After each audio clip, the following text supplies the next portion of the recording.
여호와께서 내 주에게 말씀하시기를 내가 내 원수들로 내 발판이 되게 하기까지 너는 내 오른쪽에 앉아 있으라 하셨도다. 여호와께서 시온에서부터 주의 권능의 규를 내보내시리니 주는 원수들 중에서 다스리소서. 주의 권능의 날에 주의 백성이 거룩한 옷을 입고 즐거이 헌신하니 새벽 이슬 같은 주의 청년들이 주께 나오는도다. 여호와는 맹세하고 변하지 아니하시리라. 이르시기를 너는 멜기세덱의 서열을 따라 영원한 제사장이라 하셨도다. 주의 오른쪽에 계신 주께서 그의 노하시는 날에 왕들을 쳐서 깨뜨리실 것이라.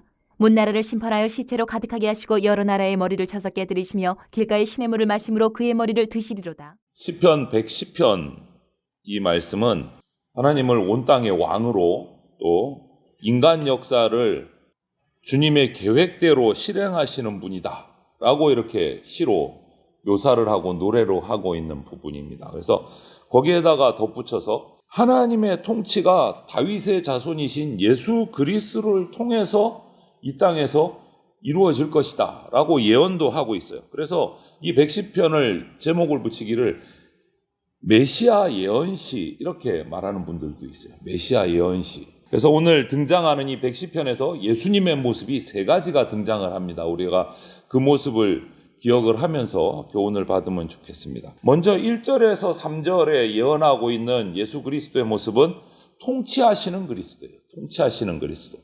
다윗은 이 시를 통해서 예수님의 통치가 영원하다 이것을 예언을 하고 있어요. 그리고 예수님의 제사장직도 예언을 합니다. 육적으로는 다윗의 자손으로 오셨지만 창세 전부터 계셨고 또 세상을 창조하신 분이시다. 하나님이신 그리스도가 우리 인간의 죄를 구원하시기 위해서 육체를 입고 다윗의 자손으로 오셨습니다. 우리가 오늘 대강절 4주째 맞이하면서 이제 그 성탄을 기대하고 감사하는 마음으로 우리가 예배하잖아요. 오신 거예요. 영혼 구원뿐만 아니고 그런데 우리는 항상 예수님이 오신 그러면 죄사함, 영혼 구원 이것이 크죠 사실. 이것을 생각하는데 그것만 있는 것은 아니다라는 거예요. 이 땅의 왕으로 세상을 통치하시기 위해서 오신 분이세요. 세상을 통치하기 위해서. 그래서 지금도 승천하신 지금도 예수님께서는 성부 하나님과 함께 우리 인간의 모든 역사를 이루어가고 계시는 거예요. 성부 하나님 오른쪽에 앉으셔서 이 세상의 역사를 이루어가고 계세요. 통치하시는 분이세요. 그래서 이 왕이신 예수 그리스도를 믿는 우리 성도는 예수 그리스도와 함께 하나님 나라를 완성해가는 일에 동참할 수 있습니다. 우리를 그렇게 동역자로 부르셨고 자녀로 부르셨어요. 그리고 그것이 이루어지는 날이 있어요. 권능의 날, 주님의 통치가 완전히 성취되는 날이 올 것이다. 그게 언제냐? 예수님 재림하시는 날. 그날은요, 우리 주님의 백성들에게는 정말 춤추고 찬양하고 즐거운 날이 될 것이다 라고 다윗은 이 110편에서 오늘 본문에서 노래하고 있어요. 즐거운 날이 될 것이다. 위엄 있고 영광스럽게 다가오는 그 주님의 마지막 날에 우리 거룩한 주님의 백성은 동일한 영광과 즐거움으로 그분 앞에 나가게 될 거다. 여러분, 그렇기 때문에 우리 교회는 거룩하고 정결한 백성은요, 이 예수 그리스도의 나라, 하나님의 나라에 충성하고 헌신해야 돼요. 그 통치에 우리는 순종해야 되는 겁니다. 그리고 4절의 두 번째로 예수님의 모습은 제사장으로 오신 거예요. 제사장. 세상을 창조하시고 통치하시는 이 예수 그리스도는 이제 영원한 제사장으로 오십니다. 시작과 끝이 알려지지 않은 신비로운 존재인 멜기세덱의 서열을 통해서 영원하고 완전한 제사장으로 오신 거예요. 이 일은 아브라함에게도 약속을 하셨고 또 다윗 때에 와서 또 일부 성취가 되기도 했고 그리고 마침내 예수 그리스도로 이 땅에 오셔서 완성하셨어요. 십자가의 죽으심으로 우리의 모든 구속을 완성하시고 구원의 길을 열어주셨어요. 다윗의 오늘 이 110편의 예언대로 예수 그리스도께서는 영원한 제사장으로 오셔서 십자가 구속을 통해서 백성들의 구원을, 우리의 구원을 완성하시고 지금도 하늘 보좌 우편에서 우리를 중보하고 계십니다. 우리의 기도를 하나님께 올려드리고 중보하고 계세요. 그 일을 계속 영원한 제사장으로서의 중보의 역할을 계속하고 계신 거예요. 지금도. 그래서 우리는 기도할 때 예수님의 이름으로 기도하지 다른 어떤 통로는 없습니다. 예수님의 이름으로. 영원한 제사장이시기 때문에. 이런 예수님의 정말 완벽하고 완전한 제사장 사역 때문에 우리는 더 이상 다른 제사장, 다른 제사 이런 게 필요가 없어요. 희생제사가. 예수님의 십자가 죽으심의 그 희생으로 이 모든 제사는 완성된 거예요. 더 이상 다른 제사가 필요가 없어요. 그래서 우리는 영원한 제사장이신 예수님을 통해서 하나님 앞에 나갈 수 있어요. 그래서 히브리서 4장에도 보면 그 말씀이 기록되어 있어요. 영원한 제사장이신 예수님을 통해서 하나님 앞에 나간다.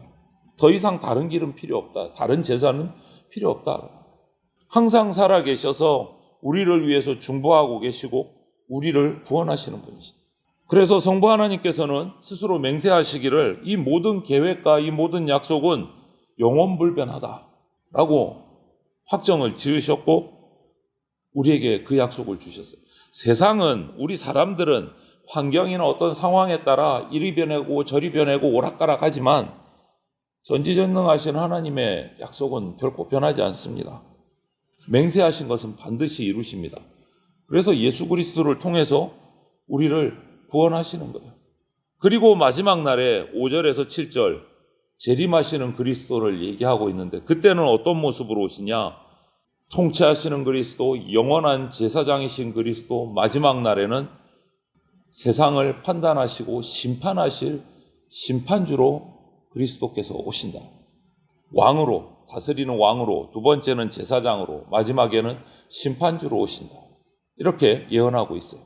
지금 성부 하나님 오른편에 계십니다. 오른편에 계신다는 것은 보호와 능력을 표현하는 거예요.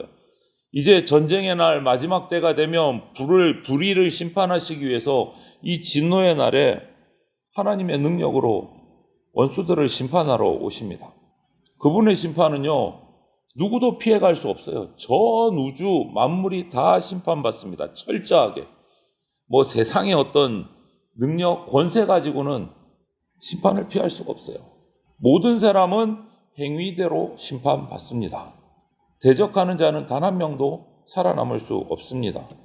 세상의 모든 악한 세력들은 주님의 분노로 진멸되고 맙니다. 이런 정말 엄청난 공포, 두려운, 무서운 예수 그리스도의 최후의 심판은 예수님 재림 때 완성됩니다. 그것이 오늘 다윗이 시편 110편에서 우리에게 주는 예수 그리스도에 대한 예언의 말씀이에요. 왕으로 오시는 예수 그리스도, 제사장으로 오신 예수 그리스도, 이제 하나 남았습니다. 심판장으로 오시는 예수 그리스도. 그래서 우리는 예수님께서 역사와 세상을 심판하신다는 사실을 분명히 알고 정말 흔들리지 말고 어떤 상황에서도 변하지 말고 이 믿음과 경건의 생활을 이어가야 되는 거예요. 다시 오실 그리스도는 최후의 영적 전쟁에서 승리하십니다. 그리고 교회와 성도들은 예수님과 함께 승리할 겁니다. 이것은 정해진 예언이에요. 예언 그대로 이루십니다. 변하지 않는다고 하셨기 때문에. 그렇다면 저와 여러분은 어떻게 이 전쟁을 동참해야 될까? 예수님의 이 전쟁을 영적 전쟁에 동참해야 될까? 한번 묵상해 보십시오. 현재 내 삶은 하나님의 뜻을 따르는 삶을 살아가고 있는가? 어두운 세상의 세력들과 타협하지는 않았나? 그들과 대적하면서 말씀을 가지고 정말 핍박을 받으면서도 우리가 전쟁에 예수님의 뜻대로 싸워나가고 있는가? 한번 우리 묵상해 봐야 돼요. 어느 편에 서 있는가? 내가 예수 그리스도의 편에 서서 핍박을 받으면서도 전쟁에 싸우고 있다면 하나님의 도우심의 손길을 경험하게 될 겁니다. 끝내 승리하게 될 겁니다. 이 마지막 날까지 거룩하고 흠없는 하나님의 백성으로 우리가 살아가야 됩니다. 오늘 이 시편 110편 다윗의 메시아 예언시는요, 이제 예수님의 재림을 제외하고는 다 이루어진 말씀이에요. 다윗은 몰랐어요. 예언은 했을 뿐이지만. 그런데 오늘 우리 때에는 왕같은 예수 그리스도, 영원한 제사장이신 예수 그리스도 다 이루어졌어요. 이제 하나 남았습니다. 마지막 때 재림하셔서 심판을 행하시는 예수 그리스도 하나 남았어요. 모든 그리스도인, 저와 여러분을 포함한 모든 그리스도인은 이 권능의 왕이신 그리고 영원한 제사장이신 예수 그리스도를 닮아가야 됩니다. 왜냐하면 베드로전서 2장 9절에 이렇게 말했습니다. 우리 성도들을 향해서 왕같은 제사장이다. 왕같은 제사장. 예수님과 함께 닮아가야 된다는 거예요. 왕이신 예수 그리스도, 영원한 제사장이신 예수 그리스도, 그분을 닮아가야 된다. 왕 같은 제사장이다. 우리에게 말씀하셨어요. 군림하고 갑질하고 부리려는 그 세상의 어떤 왕의 길을 가는 것이 아니라 마태복음 21장처럼 겸손하게 나귀를 타고 섬기러 오신 왕이신 제사장이신 예수 그리스도, 자신의 목숨을 많은 사람의 대속물로 바치신 그 제사장이신 예수님의 길을 따라가야 돼요. 우리가 예수 그리스도로 말미암아 구원받았다라는 것을 기억하시고 그 날을 위해서 지금 우리가 대강절을 지나며 오시는 예수 그리스도를 기다리고 있잖아요. 오늘 이제 성탄절을 포함한 대강절 4주를 시작하는 주일인데요. 그리스도로 인해서 그렇게 오신 예수 그리스도를 통해서 내가 구원받았다.